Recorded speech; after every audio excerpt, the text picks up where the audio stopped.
Fastest 60-yard dash recorded was by Michael Gupton. He ran a 5.96. He was in actually the 2022 class, and this is going to be him right here. He does a very, very good job of being able to get his start down. He's really able to gain a good amount of ground, especially for his height and weight. So he's only 5'11", 190 pounds. Again, ran 5.96 and ran a 10-yard split in 1:48, which is a great time. But you can see how low he is. Look at how bent he is within his legs. This gives him a huge advantage when it comes to really being able to pick up a lot of horizontal distance. So he does a good job of getting this twist going, so now he can get this shin angle all the way down. I talk about this all the time with baseball players where I love the stagger. I think it's great to be able to have your back foot to be in front of that front foot. Also, I think that it's really important for you to be able to really get a great job of being able to rotate within this back leg and really push off. He does a good job here of really going straight back with that arm. He goes back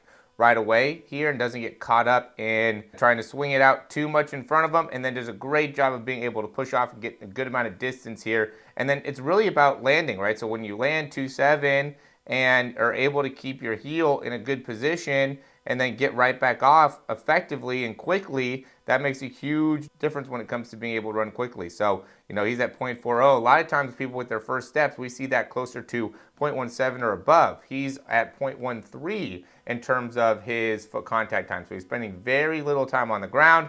Then he gets down with this one, 0.44. Let's see what this one's off at, 5.6. Again, very, very quick with that foot contact. So that is a big reason why he ends up running what he does. And another big thing is that knee drive. We talk about this with a lot of people where you want to be able to get your legs up and through. He's doing a really good job of being able to get distance here by being able to get some height within his feet and covering a lot of distance within each one of his steps. And then from here, he's staying down a lot, right? He's really not getting too high up. Typically, I say we want to start to be able to get our hips all the way through. And with him, I would say that he's putting a big focus on maintaining that drive phase. Now, an important thing to be able to consider, and for guys watching this, if you're not local or around here, what I would say is just video yourself. And typically, I say to video from the back because I think that's a little bit more effective. But even if you can get some video of you from the front and how you're running and how you're able to accelerate, it makes a big difference in being able to understand what it is that you need to be able to work on. Because typically what I see with athletes is as they're hitting the ground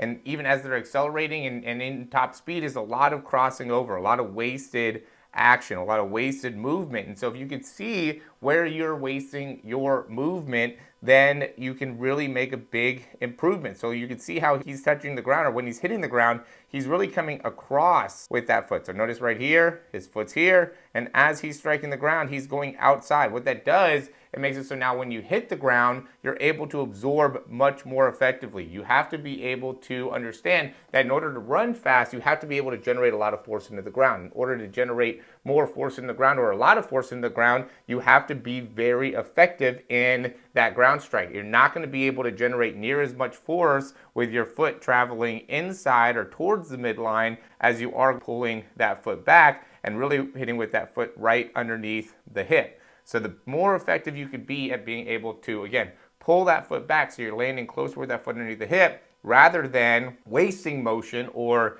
being ineffective with your force production and coming across, that's going to make a big deal. And when you're doing this, stay within this drive phase. Be patient in this drive phase. The video cuts out here, but he gets done with this in about 30 steps. So at 5'11", being able to cover 60 yards in only 30 steps, it's amazing. It's really, really good at being able to, again, generate a lot of horizontal force. He's doing a great job being able to pick up a lot of distance per step. At 9, he starts to get his chin up.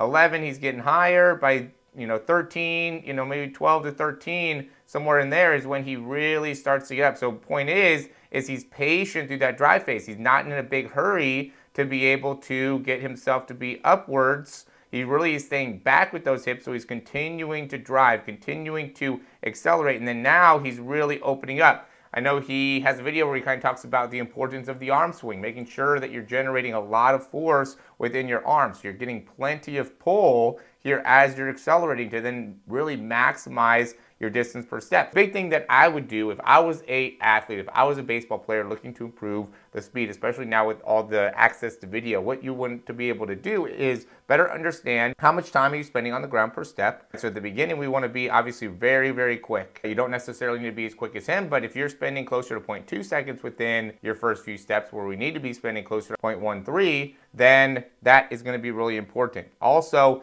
get your 10. So we can see 1, 3, 5, 7. He's probably, I mean, it's hard to know for sure, but I'm assuming that he is getting to 10 yards in 7 steps. That's a big thing that we see within the 40 as well. And again, his split time here was 1:48. That's a great split time for the first 10, right? Anything in the sub 1.5 is a great time. There's a lot of people get sub 1.5s too, so this isn't something that is super unique. What you did really good to be able to run that 5.96 is going to be from 10 to 60.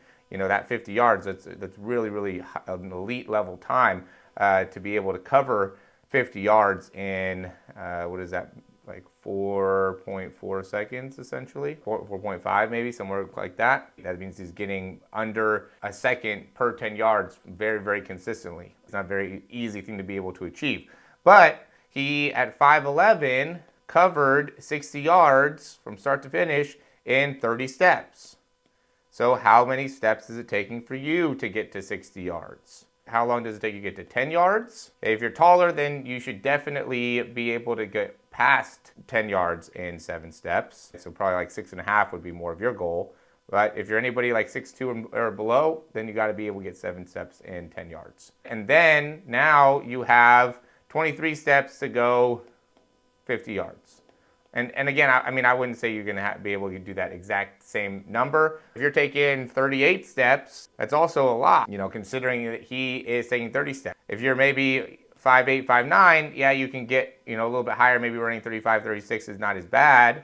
You don't want to be much over 35 unless you are, you know, 5'8", 5'7", maybe. You know, you want to be able to get pretty close to 30, really maximize 30. So how much distance are you covering per step? And then just trying to get a better idea of how much time are you spending on the ground per step. So once you can start to optimize your distance per step, and even with that, you know, look to see what your 10-yard splits are, which is essentially you sprinting. So get up to your 30 to 40. How fast are you able to run from 30 yards to 40 yards? I do split times all the time because that's kind of like your top miles per hour, your top speed. Because you need to be able to get in the 20 miles per hour range in order to get an elite level time. Now, you know, I was looking at this and it looks like, you know, if you're the average for the class of 22, which he was in, was 7:39 with the 60.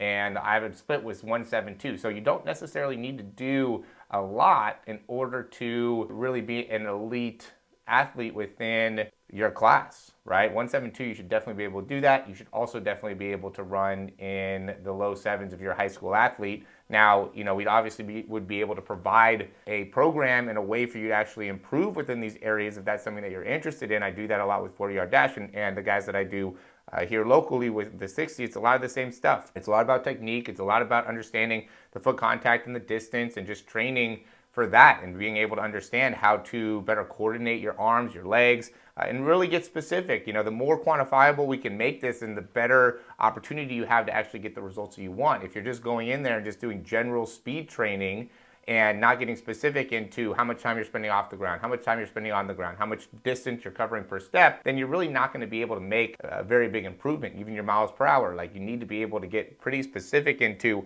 where are the biggest things to address and what are those things that we need to address, because if you're not, then you're not going to be able to improve, at least not at the same rate. A lot of you guys are in this position where if I have a few months to be able to get better because I have a showcase coming up, if you only have a certain amount of time and you're doing kind of general training or general speed training or general speed development, not understanding exactly how much foot contact time you're spending on the ground, how much distance you're covering, you know, you're not running 60s, you don't even know what your 60 is, then that's a problem. You know, you should know what you're at with your 60 right now. or at least, at the very least, know what your top miles per hour are, the greatest speed that you can get to. And a great way to be able to do that is just get your 10-yard fly. I use a speed calculator all the time. I mean, I have an actual way to be able to see what your 10-yard fly is, so it's a little bit different with what we do here at the Performance Lab, but you know, there's a lot of ways that you can go. I have people send in their 10 yards all the time. I just go and look at the video and I'm able to say, okay, this is where we're at miles per hour wise. This is where, for people that work with virtually,